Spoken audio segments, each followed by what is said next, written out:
Good evening बच्चों, कैसे हो? ठीक हो? चलो आज हम लोग स्टार्ट करते हैं। जो हम लोगों ने अपने यहाँ सेक्सुअल मोड्स के 4 तरीके से पढ़ लिए थे। अब आया है हमारा वेजिटेटिव प्रोपोगेशन, एक और मोड है सेक्सुअल रिप्रोडक्शन का। तो देखो, बहुत सारे प्लांट ऐसे होते हैं जिनमें जो है जो पार्ट होंगे, जैसे रूट है, स्टम है, लीव्स है, ये डेवलप हो जाते हैं न्यू प्लांट। तो कैसे डेवलप होंगे? जब इनको अप्रोप्रिएट कंडीशन मिलेगी तो ये डेवलप कर जाएंगे, है ना। इसी तरह से कुछ एनिमल्स भी है, प्लांट्स भी है, जो इस मोड से जो है रिप्रोडक्शन कर सकते हैं। जो प्रॉपर्टी होती है वेजिटेटिव प्रोपोगेशन की, ये हम यूज करते हैं, जैसे लेयरिंग है, ग्राफ्टिंग है, इस मेथड में भी यूज करते हैं। और इससे हम ग्रो करते हैं बहुत सारे प्लांट, जैसे मान लो शुगर केन हो गया, रोज हो गया, ग्रेप्स हो गया ना। तो ये एग्रीकल्चर पर्पज से हम यूज करते हैं। जैसे लेयरिंग है, लेयरिंग में हम क्या करते हैं, लेयरिंग में कोई प्लांट होता है तो उस प्लांट की जो है हम डाल को मिट्टी में लगा देते हैं, तो फिर उससे एक नया रूट, नया जो है प्लांट निकल आता है। और इसी तरह ग्राफ्टिंग में हम क्या करते हैं, ग्राफ्टिंग में दो पेड़ों की स्टेम लेंगे और स्टेम को क्रॉस करके काट देते हैं, और फिर उनको एक साथ बांध करके फिर उनको अगर हम जो है मिट्टी में लगा देंगे तो उसमें से नया प्लांट निकलेगा। ठीक है। तो जो प्लांट वेजिटेटिव प्रोपोगेशन के थ्रू जो है हम प्लांट करते हैं, उनमें क्या होते हैं, वो उनमें पत्तियां या उनमें जो फ्लावर और फ्रूट ज्यादा जल्दी आएंगे कंपैरिजन उन प्लांट के जिनको हम सीड से ग्रो करते हैं। तो ऐसे मेथड ये पॉसिबल होते हैं इस जो वेजिटेटिव प्रोपोगेशन से। जैसे कुछ प्लांट है, जैसे बनाना है या ऑरेंज है या रोज है या जैस्मिन है, ये प्लांट है, इनमें जो है सीड प्रोड्यूस करने की कैपेसिटी जो है ना के बराबर या खत्म ही हो गई लगभग। तो इन प्लांट को भी हम जो है रिप्रोडक्शन करा सकते हैं इस वेजिटेटिव प्रोपोगेशन के थ्रू। और इसका एक एडवांटेज ये भी है कि इस तरह से हम जो भी प्लांट उगाते हैं या जो भी प्लांट जो है प्रोड्यूस करते हैं, जनरली जो होते हैं वो एकदम सिमिलर होते हैं अपने पेरेंट प्लांट की तरह, और उनकी कैरेक्टरिस्टिक भी एकदम उनके प्लांट्स की तरह सिमिलर ही होती है। ठीक है। तो अब इसके आगे चलते हैं हम लोग। यहाँ पे देखो एक एक्टिविटी 8.5 है ना। इसमें हम लोग और समझेंगे इसको थोड़ा सा। इसमें इन्होंने क्या किया है, एक पोटैटो लिया है, पोटैटो, और उसको ऑब्जर्व किया, इसके सरफेस को। पोटैटो यानी आलू ले लो और आलू के सरफेस को ध्यान से देखो, तो आप क्या देखोगे कि आपको इसमें ना कहीं कहीं कुछ नॉचेस दिख रहे हैं। नॉचेस क्या होते हैं? नॉचेस होते हैं आई, जैसे कि वी तरह के स्ट्रक्चर होंगे, है ना। और उनको हम जो है पोटैटोज की आई भी बोलते हैं, वो होंगे, या कहीं कहीं उसमें से छोटे से बड भी आ रहे होंगे, ऐसे दिखेंगे। तो हमने क्या करना है कि इस पोटैटो को कट कर लेना है। इसमें कट करना है छोटे छोटे स्मॉल पीसेस में।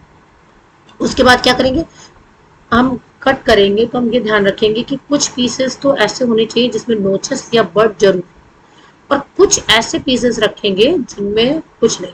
ठीक है। तो हमने जो है आलू को कट कर लिया, और जो है कुछ पीसेस ऐसे ले लिए जिसमें जो है आइस थी, या उसमें नोचेस थे या बर्ड थे, और कुछ ऐसी ले ली जिसमें इन दोनों में से कोई भी चीज नहीं थी। फिर हमने क्या किया, स्प्रेड किया कुछ कॉटन को एक ट्रे में, मतलब एक ट्रे ले लो और उसमें थोड़ी बहुत नहीं, मतलब अच्छे से कॉटन को जो है बिछा लो और उसको वेट कर दो, गीला कर दो अच्छे से। फिर उसमें प्लेस करो पोटैटो पीसेस को, जो हमने कट किए थे वो हमने उसमें रख दिए। ठीक है। अब जब हम रखेंगे तो हम ये देखेंगे कि मतलब ये ध्यान रखना है कि जो पीसेस हैं जिनमें बर्ड है वो जो है कहाँ कहाँ प्लेस्ड है। या तो आप ऐसा करो, जहां जहां वो बर्ड वाले पीसेस रखो उस पर जो है कुछ मार्क लगा दो, या ऐसा करो कि आप एक साइड में वाले पीसेस रख दो जिसमें जो है ये बर्ड और नोचेस हैं, और दूसरी तरफ वाले रख दो जिसमें नहीं है। फिर हमने क्या किया, इसको छोड़ दिया कुछ दिनों के लिए। और ये ध्यान रखा ना बीच बीच में कि हम देखेंगे कि जो कॉटन है वो सूख ना जाए। तो कॉटन मॉइस्चर नहीं होनी चाहिए, तो इसके लिए हम उस पर जो है कंटिन्यू पानी डालते रहेंगे, उसको गीला करते रहेंगे जैसे हमें लगे कि उसमें पानी कम हो गया है। अब जो है हम ये देखेंगे कि कौन से पोटैटो पीसेस थे जिनमें से फ्रेश ग्रीन शूट्स और रूट्स निकल आए थे। तो हमें जैसे कि हमने रखा था ना, हमने नोचेस वाले और बर्ड वाले जो है पोटैटो पीसेस अलग रखे थे, और जिसमें कुछ नहीं था उनको अलग रखा था। तो हम देखेंगे ना, जिनमें हमने बर्ड या नोचेस वाले जिधर रखे थे उधर ही जो है कुछ ग्रीन शूट्स और रूट्स निकले। और जिधर हमने मतलब ऐसे पीसेस रखे थे जिनमें कुछ भी नहीं था, तो वहां पर जो है कुछ भी नहीं निकला है, मतलब उसमें जो है ये नहीं हुआ और रिप्रोडक्शन नहीं हुआ। तो ये जो ऐसा इसलिए हुआ पोटैटो में क्योंकि इसमें वेजिटेटिव प्रोपोगेशन की क्या थी, प्रॉपर्टी थी, जिस वजह से वो पोटैटोज जिसमें जो है नोचेस या बर्ड्स थे वो क्या किए, वो ग्रो करने लगे। ठीक है। अभी देख लो सिमिलरली बर्ड्स जो है प्रोड्यूस होते हैं, जो नोचेस होते हैं, है ना, इसी तरह से लीव होती है, मार्जिन होती है लीव, क्या ब्रायोफाइलम, है ना। तो ये इसकी लीव्स पे देखो, ये किनारे किनारे छोटे छोटे से बर्ड निकल आए। ये बर्ड क्या होते हैं, ये बर्ड जो है निकलते हैं और उसके बाद ये बर्ड लीव के गिर जाते हैं, है ना।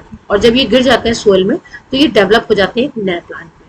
ठीक है, तो अगर पूछा जाए कि जो है किस प्लांट में जो लीव से वेजिटेटिव प्रोपोगेशन होता है या न्यू प्लांट डेवलप हो सकता है, तो उसके लिए हमको लिखना होगा कि ब्रायोफाइलम होता है, जिसमें जो है छोटे छोटे बड लाइक स्ट्रक्चर निकल आते हैं और फिर ये सेपरेट हो जाते हैं इससे, और जब ये सोइल में गिर जाते हैं तो ये न्यू प्लांट में डेवलप हो जाते हैं। इसी तरह से हमने एक एक्टिविटी की, एक्टिविटी 8.6 किया।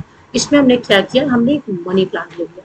ठीक है, अब मनी प्लांट का क्या किया, मनी प्लांट को हमने एक बड़ा सा मनी प्लांट लिया और उसके कुछ पीसेस काट दिए, है ना। मतलब हमने पीसेस किए, हमने ये ध्यान रखा कि जो भी पीसेस किए उसमें एटलीस्ट जो है एक लीफ तो होनी चाहिए।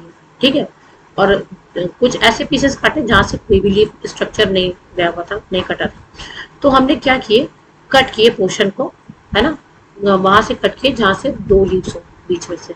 फिर हमने इनको क्या किया, इनके जो एंड वाला पीस था उसको वाटर में रख दिया, वाटर बॉटल में डाल के रख दिया। फिर हमने देखा कि कुछ दिनों बाद की क्या हुआ।